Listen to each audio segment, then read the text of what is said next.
I used to drink 7 days a week. I would just go anywhere and connect with somebody, but there had to be alcohol involved. In 2018, after living abroad for about a year and a half, I moved back home. And up until this point, I had pretty much lived my entire life with people that I knew. So I knew my family, I knew the friends that I grew up with. I went everywhere with my friends. Even when I went across the world to Canada from Ireland, I went with my friends. And so I never knew what life was like without people around me that I already knew. I never knew who I was in the absence of everybody that I had ever known. Now, on the last trip before I returned home, I had taken 4 months to go somewhere completely by myself. And it was the first time in my entire life, in my entire 23 years, that I was in a place that I did not know. Nobody in that place knew me, and I did not know anybody in that place. Here's where I started to develop new interests. I started to realize who I was, who I actually was, not who I was based on who I'd always been. I was finding a new version of myself, and I was presenting that new version of myself to the people around me. And the people that surrounded me in this new situation were quite different from everybody that I'd known up until this point. They held different worldviews. They spent their days differently. They found value in different activities that I hadn't previously found value in. But I was starting to change, and so the people that surrounded me started to change. Eventually, I had to leave that place, and I returned home. And I had no friends. The friends that I had before, I had either fallen out with them or we simply had different interests. It was the first time that I ever really felt lonely and lost and misunderstood. I know that a lot of people feel lonely. A lot of people believe that they are not likable or that there's no possibility for them to have friends. I've made a couple of videos about friendship and people liking you and whatnot, and it hurts me to see a lot of the comments where people express that they're just unlikable, that people just don't like them, that they're too much. I don't believe that that's true. When I returned home after my journey, I had different desires. I had different values. I had different views. And it makes complete sense that the people that had been previously in my life didn't quite understand that because they didn't share those views. We need to look at our friends or the company that we keep as we would look at our pants or a jacket. Sometimes your stuff stops fitting you and you might need to size up or you might need to size down. I want to be clear that there's no better size, there's no better group of friends. There's simply the size pants or the group of friends that resonates with you. If you enjoy drinking alcohol, you'll probably get along well with people that go to bars. So if you go to a bar, you might find some people there that you get along well with. If that's not your preference, if you like hiking in the mountains, for example, you'll probably find more friends hiking in the mountain, more people that understand you and have shared interests and values. Maybe there's people that are into both of those things and you go join a hiking with beer Facebook page, because I'm sure there is one.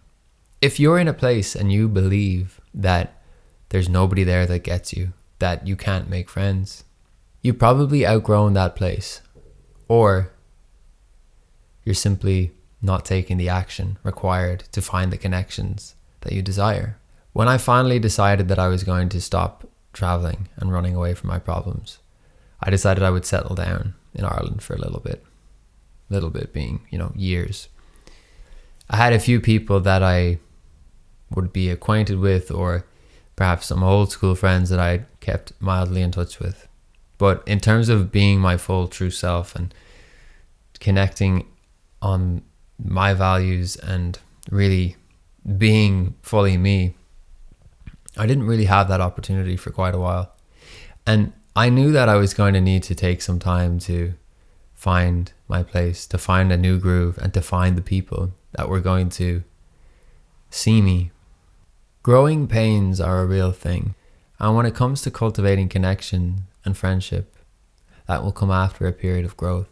And they're not necessarily effortless in the way that they manifest. You may have to get up and see what's going on. My closest friends today are relatively new in my life. They only entered my life in the last couple of years.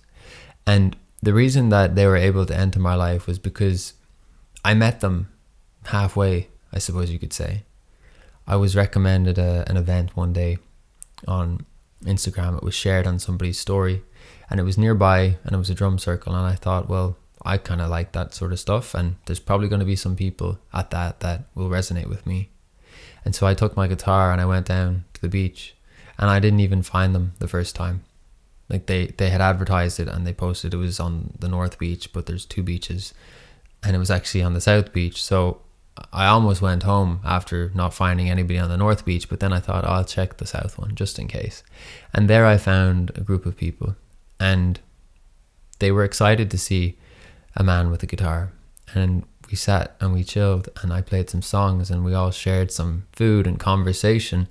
And then that was the seed planted for new friendship, because a few weeks later I bumped into the same people again.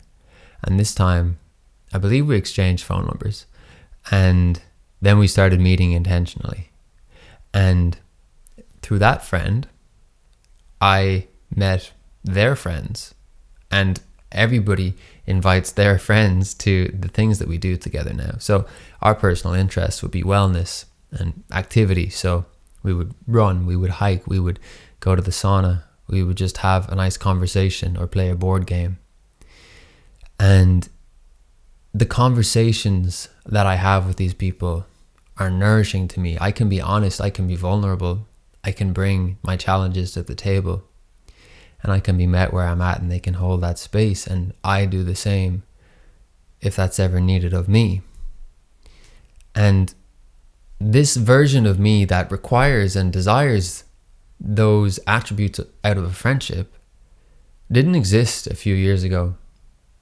And so it makes sense that if that version of me is new, as a result of growth, that I would need other people that have gone through a similar growth, or at least have those interests. And it's a matter of realizing that it's normal for your gene size to change. It's normal for you to have a certain need for certain kinds of people in certain seasons. And you might move between friend groups at various times of your life. The most important thing to recognize if you're feeling lonely is that there is someone for you, and you are someone's someone, platonically or romantically. When people tell me that they can't make any friends because they're just not likable, to me, all they're saying is, I haven't realized the value that I have to give. I haven't realized the value that I have to bring to a friendship. And so that person counts themselves out before they even try. There is somebody who would love to be your friend. As cheesy as that sounds, it's true. And there are plenty of places that you can go and be yourself, and you can be welcomed there. And I'm not saying that you just snap your fingers and it happens. It takes some trial and error. If you're in an area, like a rural town, for example, you may need to move out of that place. You might have outgrown that rural town. And you might say, but I love the rural countryside. And I hear you.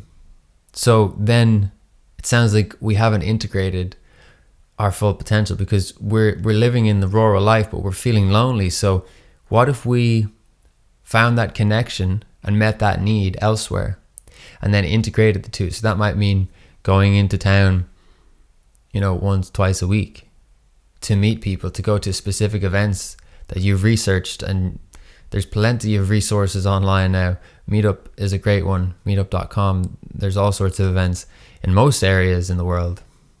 And all it takes is you going by yourself, and yeah, it'll be awkward.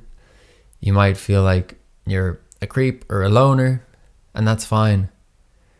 But on the other side of that, you will find connection. But it does take time, and it takes the recognition of the gifts that you have. I've been really working with this lately in my life, recognizing that I'm afraid to ask for what I want, like what I really want.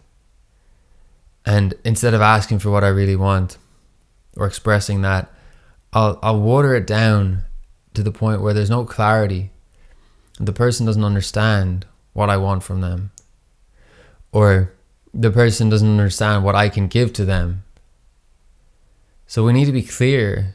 Like, if you want to date someone, make it clear that that's your intention. If you want someone to be your friend, make it clear that you want to hang out more often, that you want someone to play football with, or go on runs with, or talk about your creative writing practices. And most importantly, you need to acknowledge yourself that you can have friends and you can have connection. Loneliness is simply a perception that there is no connection. And in an ideal world, we'd all be happy alone all of the time. But we're social creatures, and we have to honor that by sharing our presence with other people. It's not just for you. Other people need you as well. It's a synergetic relationship that we have together here. I remember when I moved back to my home country, I said, there's nobody here that would understand me. Nobody here gets me, is interested in the things that I'm interested in. But I realized after a few years that that was just my limiting belief. I was actually just afraid to put myself out there, to meet new people, to go places by myself, to embrace the discomfort that came with new social activities in different contexts to what I was used to. I used to drink 7 days a week. I would just go anywhere and connect with somebody, but there had to be alcohol involved. And when I started switching lanes, I didn't know how to fill the silence. I didn't know how to be in silence. I didn't know how to talk about something other than craft beer notes or flavors. I didn't know what to do with my hands. I didn't know how to dance without loosening up first. And that makes sense. I didn't know how to do it because I didn't know how to do it. I'd never done it before. You can't just expect everybody to know what you're into by looking at you at a glance. Like, you have to break the ice. You have to meet a few times. You have to go to the places and catch people at the right time, which can take a few times. The remedy to your loneliness is connection, and you are worthy of connection. People benefit from your connection to them. I know that it's scary, but you can do it scared, and it will take time. But in a while, you'll look back and you'll see the people surrounding you, the things that you get to do that really fire you up and invigorate you. And it'll make a lot more sense as to why you had to go through what you had to go through. If you're struggling with your confidence and you're looking to feel more empowered in the being that you are, there's a free meditation. It's in the description of this video. You know, affirming my own value to myself was really pivotal when it came to starting a business or sharing my gifts on the internet, or just, you know, talking to people in public. Like, if I didn't realize that I had value to give to people in all of those interactions, then I wouldn't do them. Because why do we do anything? We do it because we see some sort of benefit in it, for us or for someone else. Thank you for being here. Wishing you well. Love you lots. Take care.